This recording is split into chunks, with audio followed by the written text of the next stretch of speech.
Kanpur breaking. Kanpur की गंगा नदी हुई मैली। गंगा में गिर रहे नाले गंगा को कर रहे हैं दूषित। डीएम ने एसटीपी और टैप नाले की निगरानी को गठित की टीम। जनवरी 2025 में होने वाले महाकुंभ को लेकर तैयारियां जोरों पर। सरकार ने सभी विभागों को निर्देशित किया गंगा में गिर रहे नालों को एसटीपी के जरिए प्रभावी ढंग से नियंत्रित किया जाए। कानपुर में अभी भी कई ऐसे टैप और अनटैप्ड नाले हैं जो गंगा को दूषित कर रहे। प्रदेश सरकार में नमामि गंगे योजना के तहत करोड़ों रुपए का प्रोजेक्ट से रानी घाट, मैस्कर घाट, टपका नाला, सीसामऊ नाला समेत अन्य नालों को टैप कराया। विभागों की लापरवाही के चलते मां गंगा में सीधे तौर पर नाले गिर रहे। फिलहाल उत्तर प्रदेश प्रदूषण नियंत्रण बोर्ड के क्षेत्रीय अधिकारी अमित मिश्रा का कहना है कि जिलाधिकारी कानपुर नगर के द्वारा 9 टीमों का गठन किया गया।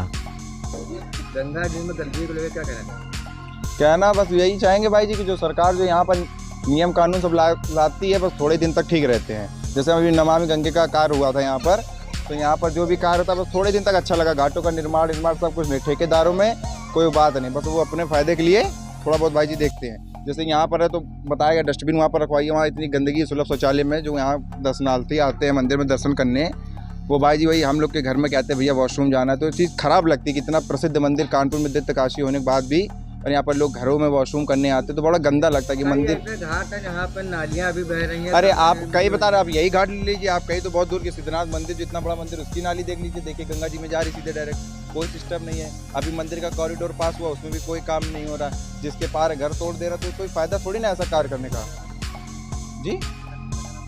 सबसे पहले तो हम लोग अपने आप को मानेंगे भाई, कोई दूसरा तो गंदगी कर नहीं जाता है, करते तो हम ही लोग हैं स्टार्टिंग। मगर यहाँ के ये है कि प्रशासन को भी देंगे भाई, अपने आप को भी जिम्मेदार बनाएंगे। पन्नी साइड में रखो, नहीं गंगा जी में इनको डालनी है, पहले फूल है उनको साइड में, मंदिर में भगवानों की मूर्तियाँ हैं सब आप साइड में रखिए, जो बना है उसको मट्टी से दबा दिया जाता है। लेकिन नहीं, सब गंगा जी में डालेंगे तो जिम्मेदार तो एक तरीके से हम ही लोग हुए सब भाई, हम आप हुए। गंगा को स्वच्छ करने भाई यही कह सकता हूँ, जो पन्नी अन्नियाँ हैं सब साइड में रखिए, और जितनी भी यहाँ की टेंडरियाँ, सबसे पहले तो जो टेंडरियों का पानी जाता है इसको आप वाटर प्लांट में डलवाइए। पीछे जल निगम है, वहाँ पर वाटर प्लांट है, आप उसमें पहले पानी प्यूरिफाई करवाइए, उसके बाद गंगा जी में डायरेक्ट ऐसे पूरा डायरेक्ट पानी गंगा जी में जा रहा है, तो इससे गंगा भी दूषित होती। दूसरी बात, जो हम लोगों के घरों में समरसेबल का पानी आता है वो भी फिर गंदा आने लगता है भाई जी, तो ये जिम्मेदार हम और आप दोनों हुए इसके। गंदगी के बारे में कि ये जो नए नए नाले यहाँ से कॉरिडोर के समय पे जो है कार्य चालू हुआ और नए नए नाले ये जो गंगा जी में निकाल दिए गए हैं, इनकी कोई रास्ता नहीं निकल रही। यहाँ का रहने वाला जो आदमी है उसको बड़ी परेशानी हो रही है। और अब इसके विषय में ये कहना चाहेंगे कि उसको ट्रीटमेंट प्लांट में ज्वाइन करके उसको जो है जल निगम पानी जो है वहाँ पे आप फिल्टर कीजिए और उसको बेचिए, ये होता है इसमें। सर, गंगा में जो नाले गिर रहे हैं कहीं ना कहीं प्रदूषण उनसे भी हो रहा है, तो इस पर किस तरीके से निगरानी कर रहे हैं? देखिए, गंगा इस समय उत्तर प्रदेश शासन की महाकुंभ 2025 के सफल बनाए जाने के लिए उनकी गंगा की जलपूर्ति को निर्मल बनाए रखने का दायित्व सभी विभागों को शासनादेश के माध्यम से अवगत कराया गया है।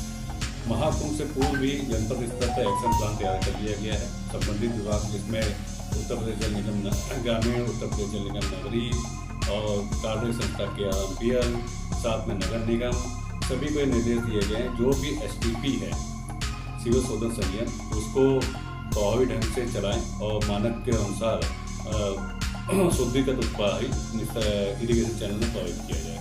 साथ ही जो कानपुर शहर के जो अभी अनटैप नाले हैं जिनको STP से टैप किया जाना का कार्य शेष है, वो उस दशा में जो शासन से जो प्राप्त निर्देश है कि जो अनटैप नाले हैं उसे बायोडेशन का कार्य किया जाना नितांत आवश्यक है, जिसे नगर निगम कानपुर द्वारा कानपुर के रानी घाट, गोला घाट, टपका नाला, मैस्कर घाट जैसे जितने अनटैप नाले हैं उसको बायोडेशन कार्य शुरू किए जाने की सूचना प्राप्त हो गई है।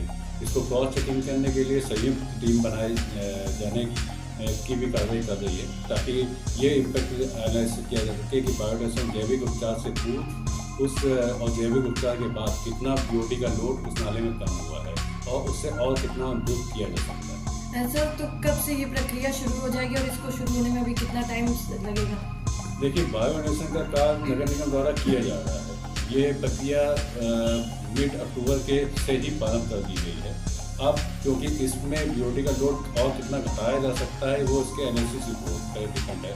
क्षेत्रीय प्रयोगशाला उत्तर प्रदेश प्रदूषण नियंत्रण बोर्ड द्वारा जितने भी अनटैप नाले हैं उनके पूर्व और बाद के सैंपल आज से 3 दिन पहले विड्रॉल किए गए हैं, जिसके 5 दिन बाद रिजल्ट हमारे सामने आएंगे।